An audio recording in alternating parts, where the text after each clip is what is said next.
Good morning students, welcome back. Last week हमने हिंदी का पहला चैप्टर पढ़ लिया था और इसके कठिन शब्द, शब्दार्थ और प्रश्नोत्तर भी कर लिए थे। आई होप आप सबने अपना काम कंप्लीट कर लिया होगा। तो आज हम इसकी बची हुई एक्सरसाइज को कंप्लीट कर लेते हैं। सही उत्तर के सामने सही का चिन्ह लगाओ। हवा के झकोरों से कौन सा फल टप टप गिरता है?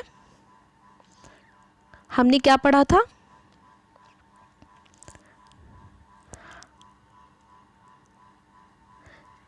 चलने से पवन झकोरों के टप टप गिरते हैं आम पके। कौन सा फल गिरता है?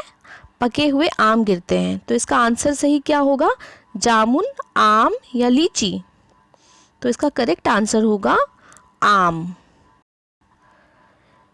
सेकंड क्वेश्चन है, किनका बहाव दुगना हो जाता है?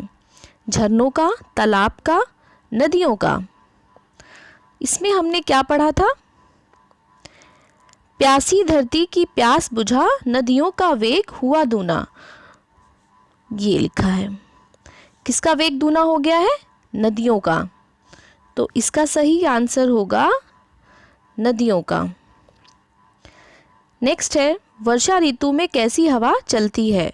गर्म लू, आंधी, शीतल पुरवाई?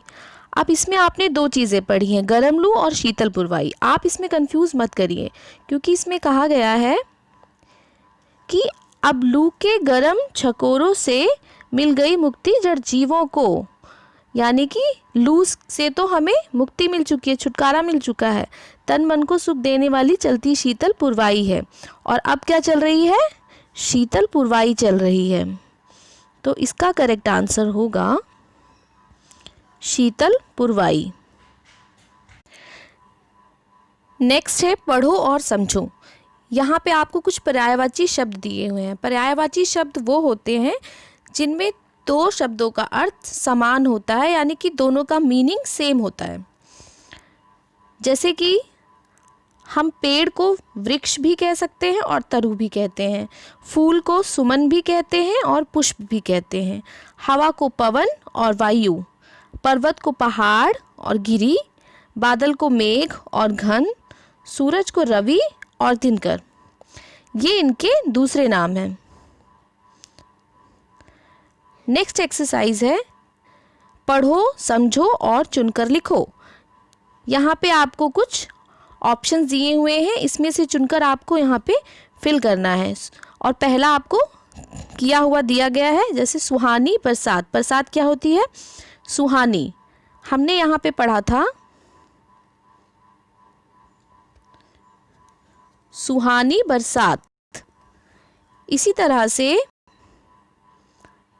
हमें घटा, धरती, पुरवाई, हरियाली, जोश और झकोरे, इसके साथ क्या वर्ड्स आएंगे ये ढूंढना है।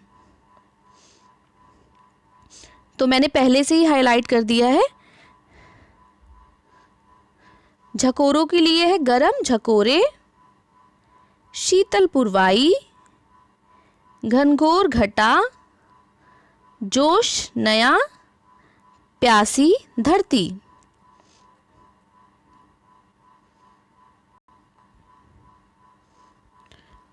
तो घटा कैसी है?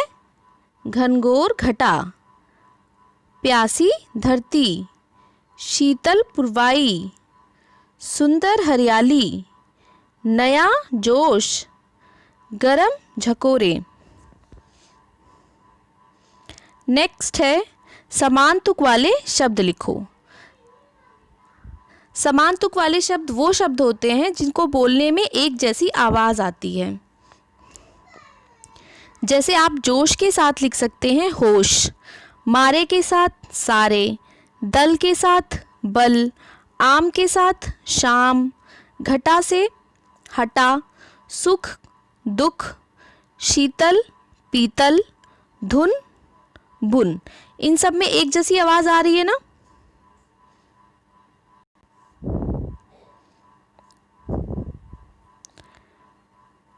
तो इस तरह से हमारी एक्सरसाइज कंप्लीट होती है। आपको इन सारी एक्सरसाइजेस को आपकी कॉपी में नोट करना है। इसके अलावा आपको ये एक्टिविटी करनी है, तुम्हें कौन सी ऋतु अच्छी लगती है और क्यों, लिखो। आप अपनी कोई भी मनपसंद ऋतु यानी कि मौसम के बारे में 5 लाइनें अपनी कॉपी में लिख लीजिए। Thank you.